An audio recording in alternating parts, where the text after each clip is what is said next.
ಸಾವಿರಾರು ಕೋಟಿ ರೂಪಾಯಿ ಪಂಜಾಬ್ ಬ್ಯಾಂಕ್ನ ಸ್ಕ್ಯಾಮ್ ರೂವಾರಿಯನ್ನ ಸದ್ಯದಲ್ಲೇ ಭಾರತಕ್ಕೆ ಕರೆತರಲಿದ್ದಾರೆ.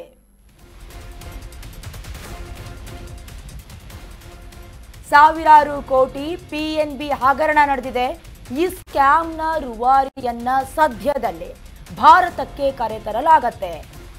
ಮೆಹುಲ್ ಚೋಕ್ಸಿಯನ್ನ ಕರೆತರುವುದಕ್ಕೆ ಪ್ರಯತ್ನಗಳಾಗ್ತಾ ಇದೆ. ಭಾರತದ ಪ್ರಯತ್ನಗಳಿಗೆ ಫೈನಲಿ ಸಕ್ಸಸ್ ಸಿಗ್ತಾ ಇದೆ. ಬೆಲ್ಜಿಯಂನ ಆಂಟ್ವೆರ್ಪ್ಸ್ ಕೋರ್ಟ್ ಆದೇಶವನ್ನ ಹೊರಡಿಸಿದೆ. ಚೋಕ್ಸಿ ಭಾರತಕ್ಕೆ ಹಸ್ತಾಂತರಿಸಲು ಆದೇಶ ಕೂಡ ಹೊರಡಿಸಲಾಗಿದೆ. ಭಾರತದಿಂದ ಪಲಾಯನ ಮಾಡಿದ್ದ ವಜ್ರದ ವ್ಯಾಪಾರಿ ಮೆಹುಲ್ ಚೋಕ್ಸಿ 8 ವರ್ಷಗಳ ಬಳಿಕ ಕೊನೆಗೂ ಭಾರತಕ್ಕೆ ಬರ್ತಾರೆ. ಇಂದು ಬೆಲ್ಜಿಯಂ ನ್ಯಾಯಾಲಯ ಮೆಹುಲ್ ಚೋಕ್ಸಿಯನ್ನ ಭಾರತಕ್ಕೆ ಹಸ್ತಾಂತರಿಸಲು ಆದೇಶವನ್ನ ಕೂಡ ನೀಡಿದೆ. ಈ ಮೂಲಕ ಭಾರತ ಸರ್ಕಾರಕ್ಕೆ ಭಾರಿ ಯಶಸ್ಸು ಸಿಕ್ಕಂತಾಗತ್ತೆ. ಭಾರತ ಬಹಳ ಸಮಯದಿಂದ ಚೋಕ್ಸಿಯನ್ನ ಗಡಿಪಾರು ಮಾಡೋದಕ್ಕೆ ಬೆಲ್ಜಿಯಂ ಅನ್ನ ಮನವಿ ಕೂಡ ಮಾಡಿಕೊಂಡಿತ್ತು. ಭಾರತದಿಂದ ಪಲಾಯನ ಮಾಡಿದ್ದ ವಜ್ರದ ವ್ಯಾಪಾರಿ ಮೆಹುಲ್ ಚೋಕ್ಸಿಯನ್ನ ಮರಳಿ ಕರೆತರುವ ಭಾರತದ ಪ್ರಯತ್ನಕ್ಕೆ ಇದು ನಿಜಕ್ಕೂ ಕೂಡ ಫಲ ಸಿಕ್ಕಂತಾಗತ್ತೆ. ಅಧಿಕಾರಿಗಳ ಪ್ರಕಾರ ಮೆಹುಲ್ ಚೋಕ್ಸಿ ಉನ್ನತ ನ್ಯಾಯಾಲಯದಲ್ಲಿ ಮೇಲ್ಮನವಿಯನ್ನ ಸಲ್ಲಿಸುವ ಸಾಧ್ಯತೆ ಕೂಡ ಇದೆ. ಆದರೂ ಕೂಡ ಈ ತೀರ್ಪು ಪ್ರಕರಣದಲ್ಲಿ ಒಂದು ಮೈಲುಗಲ್ಲು. ಕೋರ್ಟ್ ಆದೇಶ ನಮ್ಮ ಪರವಾಗಿ ಬಂದಿದೆ. ಭಾರತ ಕೋರಿಕೆಯ ಮೇರೆಗೆ ಬೆಲ್ಜಿಯಂ ಅಧಿಕಾರಿಗಳಿಂದ ಅವರ ಬಂಧನವು ಕೂಡ ಮಾನ್ಯ ಆಗಿದೆ ಅಂತ ನ್ಯಾಯಾಲಯ ಹೇಳ್ಕೊಂಡಿದೆ.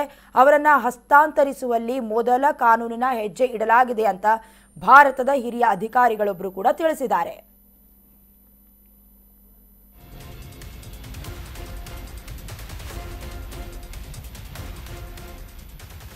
ಭಾರತದ ಕೇಂದ್ರೀಯ ತನಿಖಾ ದಳದ ಮನವಿ ಇದು.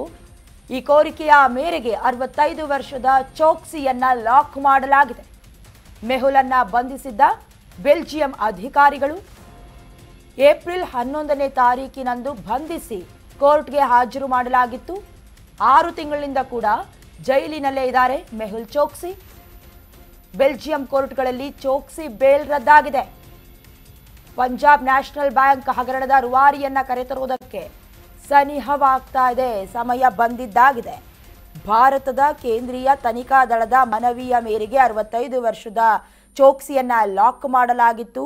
ಬೆಲ್ಜಿಯಂ ಅಧಿಕಾರಿಗಳು ಬಂಧಿಸಿದ್ರು. ಸುಮಾರು ಸಾವಿರಾರು ಕೋಟಿ ರೂಪಾಯಿ ಪಂಜಾಬ್ ನ್ಯಾಷನಲ್ ಬ್ಯಾಂಕ್ನ ಹಗರಣದ ಸ್ಕ್ಯಾಮ್ ರೂವಾರಿ ಏಪ್ರಿಲ್ 11ನೇ ತಾರೀಕಿನಂದು ಬಂಧಿಸಿ ಕೋರ್ಟ್ಗೂ ಕೂಡ ಹಾಜರು ಮಾಡಲಾಗಿತ್ತು. ವಿವಿಧ ಬೆಲ್ಜಿಯಂ ನ್ಯಾಯಾಲಯಗಳ ಅವರ ಬಹು ಜಾಮೀನು ಅರ್ಜಿಗಳನ್ನು ಕೂಡ ತಿರಸ್ಕಾರ ಮಾಡಿತ್ತು. ಅಂದರೆ ಏನು PNB ಹಗರಣ ಅನ್ನೋದನ್ನು ಶಾರ್ಟ್ ಆಗಿ ಬ್ರೀಫ್ ಮಾಡೋದಾದರೆ, ಪಂಜಾಬ್ ನ್ಯಾಷನಲ್ ಬ್ಯಾಂಕ್ ಹಗರಣ ಭಾರತದ ಇತಿಹಾಸದಲ್ಲೇ ಅತಿ ದೊಡ್ಡ ಹಣಕಾಸು ವಂಚನೆಗಳು ಅಥವಾ ಸುಮಾರು 13,000 ಕೋಟಿ ರೂಪಾಯಿ ವಂಚನೆಯ ವಹಿವಾಟನ್ನು ಇದು ಒಳಗೊಂಡಿದೆ. ಈ ಹಗರಣ 2018ರ ಆರಂಭದಲ್ಲಿ ಬೆಳಕಿಗೆ ಬರುತ್ತೆ. ಮೊದಲು ಆಭರಣ ವ್ಯಾಪಾರಿ ನೀರವ್ ಮೋದಿ ಜೊತೆಗೆ ಅವರ ಚಿಕ್ಕಪ್ಪ ಮೆಹುಲ್ ಚೋಕ್ಸಿ ಜೊತೆಗೆ ಕೆಲವು PNB ಉದ್ಯೋಗಿಗಳು ಕೂಡ ಈ ವಂಚನೆಯಲ್ಲಿ ಭಾಗಿಯಾಗಿದ್ದು ಕೂಡ ಬೆಳಕಿಗೆ ಬರುತ್ತೆ. ವಿದೇಶಿ ಸಾಲಕ್ಕಾಗಿ ನೀಡಲಾದ ಬ್ಯಾಂಕ್ ಗ್ಯಾರಂಟಿಗಳಾದ ಲೆಟರ್ಸ್ ಆಫ್ ಅಂಡರ್ಟೇಕಿಂಗ್ ಇದನ್ನ ದುರುಪಯೋಗ ಪಡಿಸಿಕೊಂಡು ವಂಚನೆಯನ್ನ ಮಾಡಲಾಗಿತ್ತು. 2011 ಹಾಗೆ 2018ರ ನಡುವೆ PNBಯ ಮುಂಬೈನ ಬ್ರಾಡಿ ಹೌಸ್ ಶಾಖೆಯ 2 ಉದ್ಯೋಗಿಗಳು ಬ್ಯಾಂಕಿನ ಕೋರ್ ಸಿಸ್ಟಮ್ಗಳಲ್ಲಿ ಅವುಗಳನ್ನು ದಾಖಲು ಮಾಡದೆ ಸ್ವಿಫ್ಟ್ ಸಿಸ್ಟಮ್ ಮೂಲಕ ಅನಧಿಕೃತವಾಗಿ LOUಗಳನ್ನು ನೀಡ್ತಾರೆ. ಇದಾದ ಮೇಲೆ ಮೆಹುಲ್ ಚೋಕ್ಸಿ ಹಾಗೆ ನೀರವ್ ಮೋದಿ ಭಾರತವನ್ನ ಬಿಟ್ಟು ಪಲಾಯನವನ್ನ ಮಾಡ್ತಾರೆ, ಎಸ್ಕೇಪ್ ಆಗಿರ್ತಾರೆ. ಅದಾದ ಮೇಲೆ ಏಪ್ರಿಲ್ 11ನೇ ತಾರೀಕಿನಂದು ಬೆಲ್ಜಿಯಂ ಕೋರ್ಟ್ ಅವರನ್ನ ಅರೆಸ್ಟ್ ಮಾಡಿರ್ತಾರೆ. ಬ್ರೀಫ್ ಮಾಡ್ತಾ ಇದ್ವಿ ಏನು PNB ಹಗರಣ ಅಂತ. 2018ರಲ್ಲಿ ಸದ್ದು ಮಾಡಿತ್ತು PNB ಸ್ಕ್ಯಾಮ್. ದೇಶದ ಇತಿಹಾಸದಲ್ಲೇ ಬಹುದೊಡ್ಡ ವಂಚನೆ ಇದು.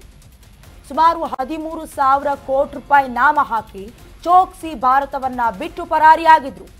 ಆಭರಣ ವ್ಯಾಪಾರಿ ನೀರವ್ ಮೋದಿಯೂ ಕೂಡ ಈ ಹಗರಣದಲ್ಲಿ ಭಾಗಿ. ನೀರವ್ ಮೋದಿ ಚಿಕ್ಕಪ್ಪ ಮೆಹುಲ್ ಚೋಕ್ಸಿ ಸೇರಿ ಕೆಲ PNB ಸಿಬ್ಬಂದಿ ಕೂಡ ಈ ಸ್ಕ್ಯಾಮ್ನಲ್ಲಿ ಭಾಗಿಯಾಗಿದ್ರು. ಸ್ಕ್ಯಾಮ್ ಬೆಳಕಿಗೆ ಬರುತ್ತಲೇ ವಿದೇಶಕ್ಕೆ ಪರಾರಿಯಾಗ್ಬಿಟ್ಟಿದ್ರು. ಎಸ್ಕೇಪ್ ಆಗಿದ್ದ ನೀರವ್ ಮೆಹುಲ್ ಚೋಕ್ಸಿ ಈಗ ಭಾರತದಿಂದ ವಜ್ರದ ವ್ಯಾಪಾರಿಗಳ ಬೇಟೆಯಾಡಲಾಗ್ತಾ ಇದೆ. ಇನ್ನು ಹೇಳ್ತಾ ಇದ್ವಿ 2018ರಲ್ಲಿ PNB ಸ್ಕ್ಯಾಮ್ ಆಗುತ್ತೆ. ಇದು ದೇಶದ ಇತಿಹಾಸದಲ್ಲೇ ಬಹುದೊಡ್ಡ ವಂಚನೆ ಅಂತ. ಅಂದರೆ 13,000 ಕೋಟಿ ರೂಪಾಯಿ ನಾಮ ಹಾಕಿ ಚೋಕ್ಸಿ ಪರಾರಿಯಾಗಿದ್ದು, ಇನ್ನು ಆಭರಣ ವ್ಯಾಪಾರಿಗೆ ಅಲ್ಲಿನ ಬ್ಯಾಂಕ್ ಸಿಬ್ಬಂದಿ ವರ್ಗದವರೇ ಸಪೋರ್ಟ್ ಮಾಡಿದ್ರು ಅನ್ನೋದು ಕೂಡ ಬೆಳಕಿಗೆ ಬಂದಿದೆ. ಏಪ್ರಿಲ್ 11ನೇ ತಾರೀಕಿನಂದು ಈ ಎಲ್ಲ ವಿಚಾರಗಳು ಗೊತ್ತಾದ ಮೇಲೆ ಕೋರ್ಟ್ ಅವರನ್ನ ಬಂಧಿಸಿ ಹಾಜರು ಕೂಡ ಪಡಿಸಲಾಗಿತ್ತು. 4 ತಿಂಗಳಿನಿಂದ ಕೂಡ ಮೆಹುಲ್ ಚೋಕ್ಸಿ ಬೆಲ್ಜಿಯಂ ಕೋರ್ಟಿನಲ್ಲಿ ಅಥವಾ ಬೆಲ್ಜಿಯಂನ ಜೈಲಿನಲ್ಲಿ ವಾಸಿಸ್ತಾ ಇದ್ದಾರೆ. ಬೆಲ್ಜಿಯಂ ಕೋರ್ಟ್ನಲ್ಲಿ ಅವರ ಬೇಲ್ ಕೂಡ ರದ್ದಾಗಿತ್ತು. ಹೀಗಾಗಿ ಚೋಕ್ಸಿಯನ್ನ ಭಾರತಕ್ಕೆ ಹಸ್ತಾಂತರಿಸಲು ಆದೇಶ ಕೂಡ ಹೊರಡಿಸಲಾಗಿದೆ. ಒಟ್ಟಿನಲ್ಲಿ ಭಾರತದ ಎಲ್ಲ ಪ್ರಯತ್ನಗಳಿಗೆ ಫೈನಲ್ ಆಗಿ ಸಕ್ಸಸ್ ಸಿಗ್ತಾ ಇದೆ.